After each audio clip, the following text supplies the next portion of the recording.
Maintenant, ici, dans cette partie, nous allons continuer. Comme on a if and else, on a fait if et else. Nous avons vu ça. Maintenant, ce qu'on va voir maintenant, c'est comment une fonction peut nous retourner une erreur, comme require, comme rivet, en cas de problème, comme assert aussi, et comme erreur aussi, erreur. On va voir comment une fonction peut nous retourner ces erreurs s'il y a un problème quand on appelle la fonction en fait. Vous voyez ici avec la même fonction que nous avons, on peut effacer les if and else comme condition et puis nous allons mettre ici require. Et en mettant require, on va obliger à x, on dit x doit être supérieur à 5. Sinon, si x n'est pas supérieur à 5, on va lui dire que nous voulons 5. Nous voulons ce qui est supérieur à 5. Et puis si on a quelque chose qui est supérieur à 5, on fait les return. On retourne x. Sinon, ça ne va pas fonctionner. C'est comme ça que vous pouvez utiliser le require. Et on va essayer de déployer notre smart contract. On fait deploy, on regarde les résultats. On met 3 ici. On met 2 ou 3. Ça refuse. Vous voyez, ici, on reçoit le message. Nous voulons, en fait, nous, ce qui est à 5, supérieur à 5, c'est pas grave. Vous voyez, c'est ça le message qu'on reçoit. Maintenant, si on met 10 ou bien 12, on aura 12, parce que ça passe, ça respecte la condition. Avec require, c'est comme ça. Alors, supposons qu'on veut changer, on veut utiliser rivet au lieu de require. Alors, rivet, lui, va nous obliger d'utiliser le if. Alors, pour rivet, on va faire comment? If x est inférieur ou bien supérieur à 5, alors il faut faire return, il faut faire rivet, il faut refuser. Il faut faire rivet, mettez ce qui est inférieur à 5. On va essayer de voir. On déploie le smart contract, on parcourt notre contrat et puis on vérifie. Si on met ce qui est supérieur à 5, si on met par exemple 6, ça va rivet. Vous voyez, mettez ce qui est inférieur à 5. Et si on met 5 ici ou bien 4, on met 4, vous allez voir que ça va nous afficher X.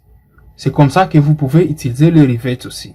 Vous avez vu que ça nous a demandé une condition if pour rivet l'erreur. Alors, on peut utiliser la cesse. Et si nous voulons utiliser la cesse, nous allons voir ce que ça va nous obliger. Pourquoi? Access lui vérifie l'état, disons la valeur par exemple d'une variable dans la blockchain. Si c'est vrai. Supposons que nous avons une variable ici, on va déclarer une variable qu'on peut appeler int x qui est égal à 12. On dit ça. On dit x égale à 12.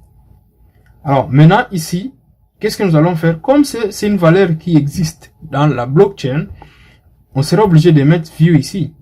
Ça ne sera pas pure. Alors, comment est-ce qu'on va utiliser access? On va faire comme ça. Access x égale 12.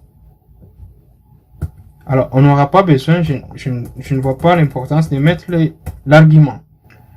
Ok, maintenant ici, comment est-ce que nous allons faire? Comme nous sommes en train d'utiliser access, ça sera comme ça, égale 12, et puis on va changer ici. Ça sera view. Et puis ici, ici on peut changer, on met, disons, on met public. Et puis on peut, là ce n'est pas grave de changer, on peut retourner return x. Ouais, on peut retourner x. Ici je ne suis pas obligé de changer public, je peux mettre même external. Voilà. Alors ici c'est comme ça qu'on vérifie access. Et puis je vais déployer ce smart contract. Vous allez voir comment ça va se comporter. Si je déploie le smart contract, j'accède aux données et je vais lire la valeur. Vous allez voir que ça va passer. Ça passe très bien et sans problème. Maintenant, supposons que ce n'est pas la même valeur. Supposons que c'est 11. Vous voyez, ça va renvoyer l'erreur. Ça va dire que ça ne peut pas se faire. Avec Access, c'est comme ça.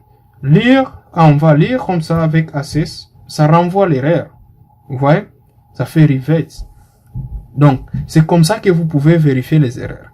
Maintenant, avec Solidity 0.8.11, il y a moyen d'ajouter cette erreur ici qui n'existait pas. Maintenant, cette erreur, on la déclare comme on déclare. Je vais vous montrer les événements.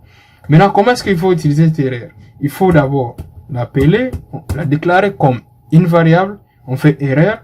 On lui donne un nom, mon erreur par exemple. Et puis, on peut dire que la personne qui va appeler ces contrats. Supposons que nous avons cette condition dans notre fonction. Si tu n'es pas la personne qui a déployé ce contrat ici, tu n'as pas le droit d'appeler la fonction. Ou bien si ton adresse est différente de celui qui a appelé la fonction, tu n'as pas le droit. Ça va reverse l'erreur. Et comment est-ce qu'on va faire ça? On a l'erreur ici. Supposons qu'on met ici adresse comme variable à l'intérieur. Et puis ici, on n'a pas besoin de tout ça pour le moment. Ici, on peut utiliser if. Encore une fois de plus. On peut faire ceci. If de msg.sender est différente. Disons, l'utilisateur qui appelle le smart contract, qui appelle la fonction, est différente de cette adresse ici qu'on vient de créer, adresse public, on va appeler user. Utilisateur qui est égal, on prend une adresse quelconque. On prend par exemple, si tu n'es pas cette adresse, l'adresse D, donc tu ne peux pas appeler cette fonction. Oh, sorry. Si tu n'es pas cette adresse, user, qu'on va donner à user, donc tu ne peux pas appeler cette fonction. Ok, ici on va faire if you are not. Si tu n'es pas user, tu vas recevoir ces messages. Error reverse. Et puis dans reverse, on va appeler mon erreur. Vous voyez, on appelle mon erreur et dans mon erreur on met msg sender, c'est lui parce que c'est toi qui es en train d'appeler le smart contract qui fait en sorte que ça ne puisse pas fonctionner. Ici, il y a une... Voilà, ici, on n'a pas besoin de ça. Oh. C'est comme ça que ça doit fonctionner. Et si ça marche, je dois retourner return. Je dois retourner user. Ici, je vais changer parce que je dois retourner l'adresse.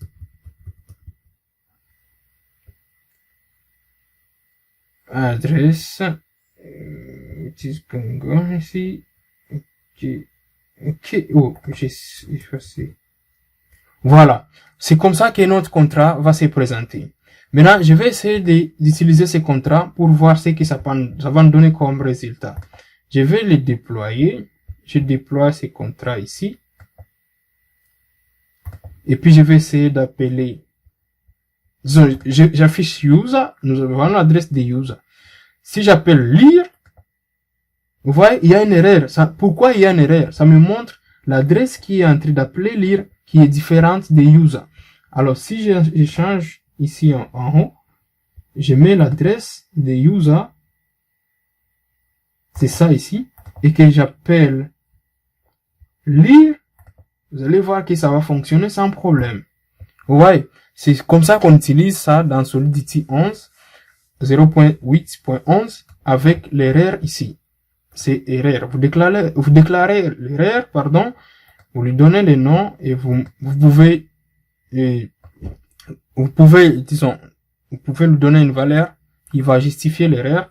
Et puis, vous pouvez mettre les conditions à l'intérieur. Avec le temps, nous allons voir comment est-ce qu'on peut continuer à utiliser l'erreur. On peut l'importer parce qu'on n'est pas encore arrivé là-bas, mais on va voir ça. Merci beaucoup et on se voit dans la suite de notre vidéo pour continuer avec notre cours. Merci.